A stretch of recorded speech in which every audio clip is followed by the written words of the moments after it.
రంగారెడ్డి జిల్లా చందాపూర్ కెమికల్ ఫ్యాక్టరీలో జరిగిన పేలుడులో చనిపోయిన గాయపడిన కార్మికుల బంధువులను మాజీ మంత్రి హరీష్ రావు ఫ్యాక్టరీ వద్ద పరామర్శించారు. యాజమాన్యం పట్టించుకోవడం లేదని నిరసన తెలుపుతున్న బాధితులకు భరోసానిచ్చారు. వారిని వెంటనే ఆదుకోవాలని కలెక్టర్కు ఫోన్ చేసి కోరారు. ఈ ప్రమాదం జరగడం దురదృష్టకరమని, బాధితులను ఆదుకోవడంలో యాజమాన్యంతో పాటు ప్రభుత్వం విఫలమయ్యిందని, సహాయ చర్యలు కూడా సరిగ్గా జరగడం లేదని, బాధితుల గోడు వినడం లేదని, సాయం కోరుతున్న వారిపై దురుసుగా ప్రవర్తించడాన్ని తీవ్రంగా ఖండిస్తున్నామని, తమిళనాడు, మధ్యప్రదేశ్లకు చెందిన మృతుల కుటుంబాలను ఆదుకొని వారి భౌతిక కాయాలను స్వస్థలాలకు చేర్చడానికి చర్యలు తీసుకొని మృతుల కుటుంబాలకు ఎక్స్గ్రేషియా ఇచ్చి పంపించాలని కోరడం జరిగింది. మేడం, చనిపోయిన వాళ్ళ భార్యలేమో ఇక్కడ కంపెనీ ముందు ఏడ్చుకుంటూ కూర్చున్నారు.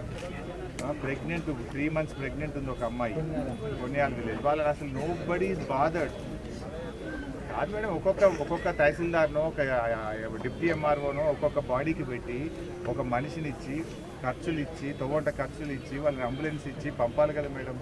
తీసుకుపోయి ఒక అంబులెన్స్లో అది పెట్టాలి మేడం. ఏది కూలర్ ఉన్నది పెట్టకపోతే డెడ్ బాడీ దెబ్బతింటుంది. మధ్యప్రదేశ్ పోవాలి కదా, ఫ్రీజర్ పెట్టి వాళ్ళని బండి ఇచ్చి ఒక అటెండెంట్ ఇచ్చి వాళ్ళ తొవ్వంట ఖర్చులకు 20-30,000 50,000 ఇచ్చి వాళ్ళని పంపాలి కదా మేడం.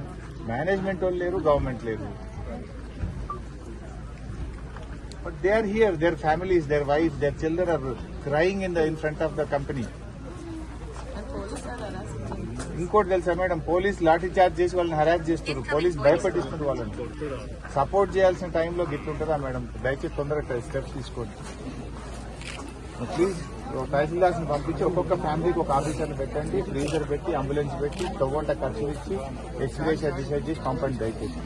ఇంకా కొన్ని డెడ్ బాడీస్ కూడా ఉన్నాయట మేడం. అక్కడ కంపెనీలో కూడా ఎక్కడ కూడా మెజర్స్ కూడా ఇంకా స్పీడ్గా చేయాల్సిన అవసరం ఉంది, రిలీఫ్ మెజర్స్.